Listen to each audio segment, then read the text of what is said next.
Assalamualaikum students, how are you all? I hope you all are fine. I am your SST teacher Ma'am Aisha, and today we shall discuss our social studies summer pack related with your summer vacations. आज हम जो है summer pack उसको discuss करने वाले हैं। और उससे पहले मैं आपको ये बता दूं, इसमें टोटल 4 एक्टिविटीज़ हैं, यानी ये कि इसमें टोटल 4 पेजेस हैं, ठीक है, जो आपको समर वर्क दिया गया है ना, जो समर पैक दिया गया है, ठीक है, जो आपको काम करना है वेकेशंस में, उसमें टोटल 4 पेजेस हैं जिन्हें एक्टिविटीज़ का नाम दे दिया गया है, ठीक है। हर एक पेज जो है वो एक एक्टिविटी पे कंसिस्ट कर रहा है। तो चलिए इसको शुरू करते हैं। फर्स्ट है एक्टिविटी नंबर 1। एक्टिविटी नंबर 1 जो है, अब इसमें देखिए ये आपकी वर्कशीट है और ये आप पहले भी कर चुके हैं। अब आपको जो समर पैक दिया गया है ना, जो इसमें टोटल 4 एक्टिविटीज़ दी गई हैं, वो तकरीबन वो सब वर्कशीट्स हैं जो आपको पहले करवाई जा चुकी हैं।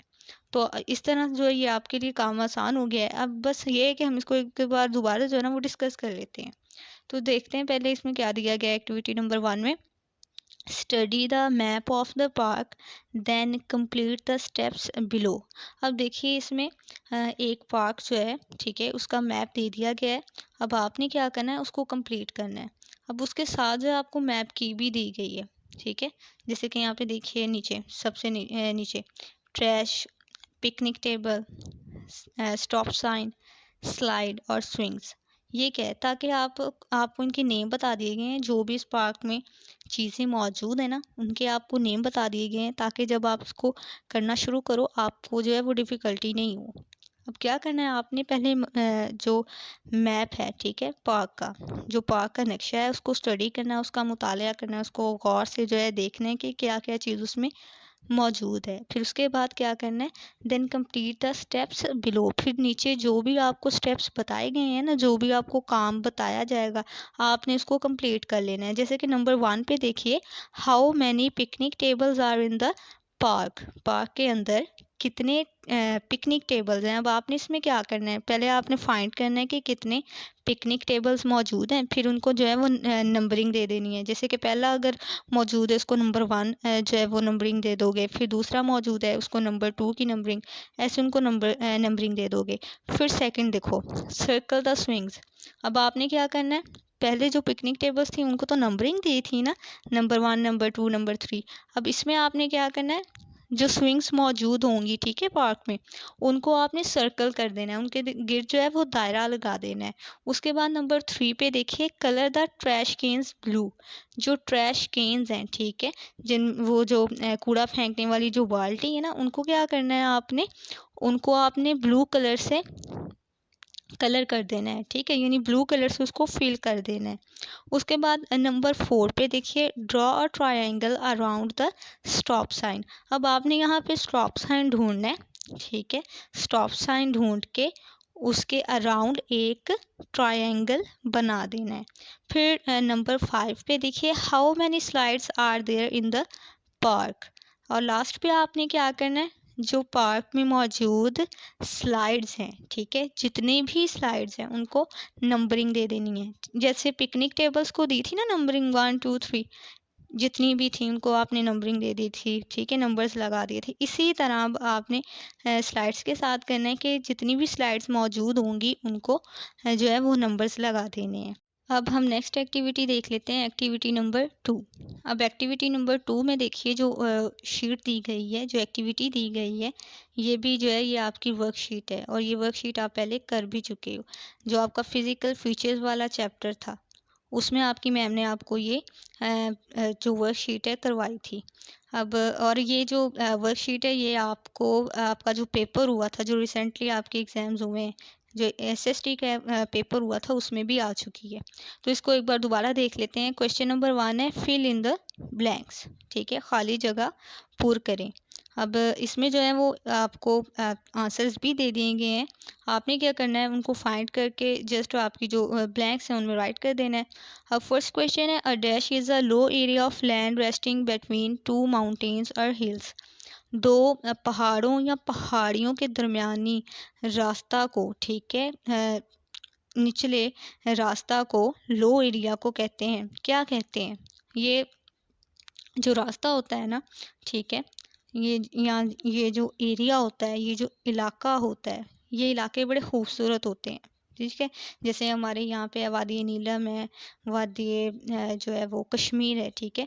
और ये सब सरसब्ज इलाके होते हैं।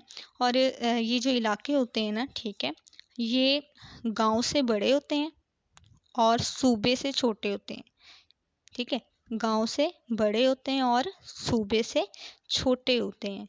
अब आपने यहाँ पे राइट कर देना है ये कौन से जो है वो इलाके होते हैं। अब क्वेश्चन नंबर 2 देखिए, the most famous pass is the dash pass which connects Pakistan to Afghanistan. अब वो कहते हैं कि जो सबसे फेमस पास है या रास्ता है जो कि पाकिस्तान को अफगानिस्तान से मिलाता है, वो कौन सा रास्ता है, ठीक है। अब ये भी जो है आप इसको राइट करोगे, ये सब आपके पेपर में आ चुका है। उसके बाद क्वेश्चन नंबर 3 देखिए, dash is the most populated province. Dash जो ये सबसे ज़्यादा पॉपुलेटेड, सबसे ज़्यादा आबादी वाला सूबा है। कौन सा सूबा है? हमारे 4 सूबे हैं ना, तो हमारे चारों सूबों में सबसे बड़ा सूबा कौन सा है? हमारे चारों सूबों में सबसे बड़ा सूबा पंजाब है। तो अब आपने ये राइट करना है कि हमारे 4 सूबों में से जो सबसे ज़्यादा पॉपुलेटेड प्रोविंस है वो कौन सा है। जाहिर सी बात है, जो प्रोविंस बड़ा होगा वहाँ की आबादी भी ज़्यादा होगी। अब क्वेश्चन नंबर 4 देखिए, a dash is a large flat area of land. ज़मीन का एक फ्लैट एरिया, फ्लैट इलाका जो है, ठीक है, हमवार इलाका और बड़ा इलाका, उसको हम क्या कहते हैं, ठीक है।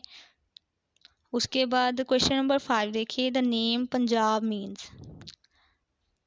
पंजाब का मतलब क्या है? पंजाब का मतलब मैं आपको उर्दू में बता देती हूँ। पंजाब का मतलब है 5 दरियाओं की सरजमीन, क्योंकि यहाँ पे 5 दरिया हैं। तो 5 दरियाओं की वजह से जो हमारा सूबा है, इसका नाम पड़ा हुआ है 5 दरियाओं की सरजमीन, इसलिए इसको कहते हैं पंजाब, ठीक है। अब हम देख लेते हैं question number 2, right 3 main features of Punjab.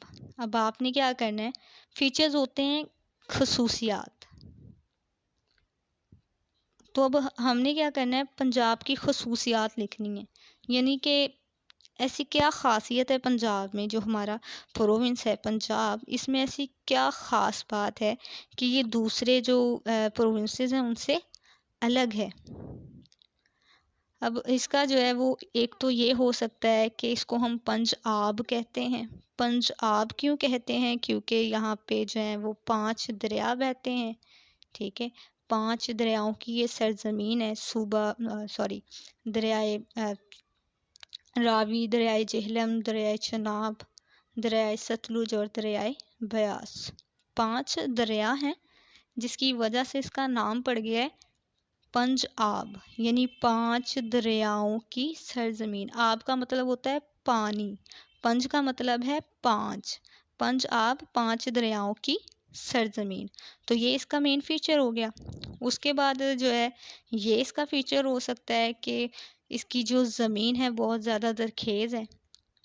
क्योंकि ज़रखेज़ क्यों है? क्योंकि यहाँ पे दरिया बहते हैं, उनकी वजह से जो है इसकी मिट्टी जो है वो बहुत ज़्यादा ज़रखेज़ है। उसके बाद इस जो है हम ये राइट कर सकते हैं, इसका फीचर जो है कि यहाँ की जो पॉपुलेशन है वो बहुत ज़्यादा है बाकी सूबों के जो मुकाबले में, और ये कि ये तरक्की याफ्ता भी जो है वो ज़्यादा है।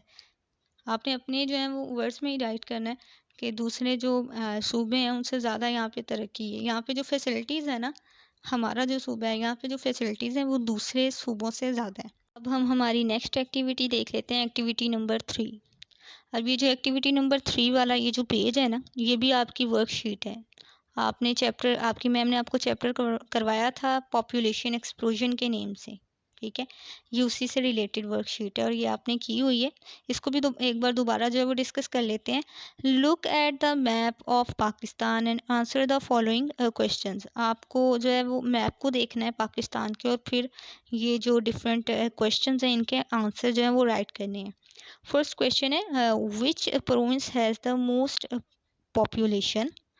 कौन सा प्रोविंस है जिसकी जो पॉपुलेशन है वो बहुत ज़्यादा है, why do you think it is most populated, और आप ये क्यों ख्याल करते हैं कि ये इतना ज़्यादा पॉपुलेटेड क्यों है। ठीक है, आपने ये बताना है कि सबसे ज़्यादा पॉपुलेटेड जो है वो सूबा कौन सा है, कौन सा प्रोविंस जो है वो सबसे ज़्यादा पॉपुलेटेड है, कहाँ की पॉपुलेशन सबसे ज़्यादा है। और फिर आपने जो है ये रीज़न भी लिखना है कि क्यों है आपके मुताबिक, क्या ऐसी वजह है कि वो सूबा जो है वो बहुत ज़्यादा पॉपुलेटेड है। अब जो सूबा है वो पंजाब है। ठीक है, पंजाब जो है ये सबसे ज़्यादा पॉपुलेशन वाला सूबा है। अब इसका रीज़न जो है ये ऐसा क्यों है, क्योंकि यहाँ पे रिवर्स मौजूद हैं। रिवर्स मौजूद हैं, इस वजह से इसकी जो ज़मीन है वो भी ज़्यादा ज़रखेज़ है। ज़मीन ज़रखेज़ है, उसकी वजह से एक तो ये कि ज़मीन ज़रखेज़ है, दूसरा ये तरक्की याफ्ता है। यहाँ पे जो फैसिलिटीज़ दूसरे जो सूबे हैं, जो दूसरे प्रोविंसेस हैं उनसे ज़्यादा है। तो ये भी एक वजह है कि यहाँ की पॉपुलेशन जो है वो ज़्यादा है। क्वेश्चन नंबर 2 देखिए, why do you think provinces have different population, give reasons to explain the phenomenon. क्या कहा गया है कि आप ये बताइए कि जो पॉपुलेशन होती हैं प्रोविंसेस की, वो डिफरेंट क्यों होती हैं। हम क्यों कहते हैं कि जो प्रोविंसेस हैं उनकी पॉपुलेशन जो है वो डिफरेंट है। और फिर इस फिनोमिनन को, इस सिचुएशन को एक्सप्लेन करने के लिए कोई रीज़न भी दें। अब बताया जा रहा है इसका ये हो सकता है कि पॉपुलेशन जो है एक प्रोविंस की वो दूसरे प्रोविंस से जो है वो मुख्तलिफ होती है। इसकी वजह ये हो सकती है कि हो सकता है एक प्रोविंस जो है, ठीक है, उसमें जो फैसिलिटीज़ हैं वो दूसरे प्रोविंस से ज़्यादा हों।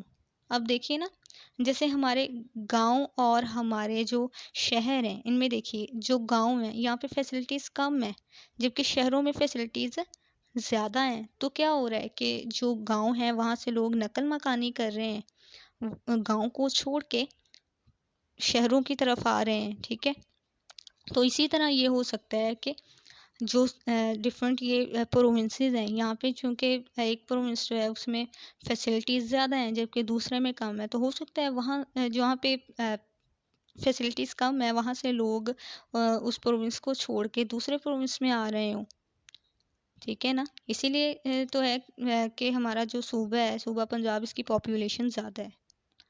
अब हम हमारी एक्टिविटी नंबर 4 देख लेते हैं, और ये हमारी लास्ट एक्टिविटी है, और ये भी जो एक वर्कशीट है और ये भी आपको करवाई गई है।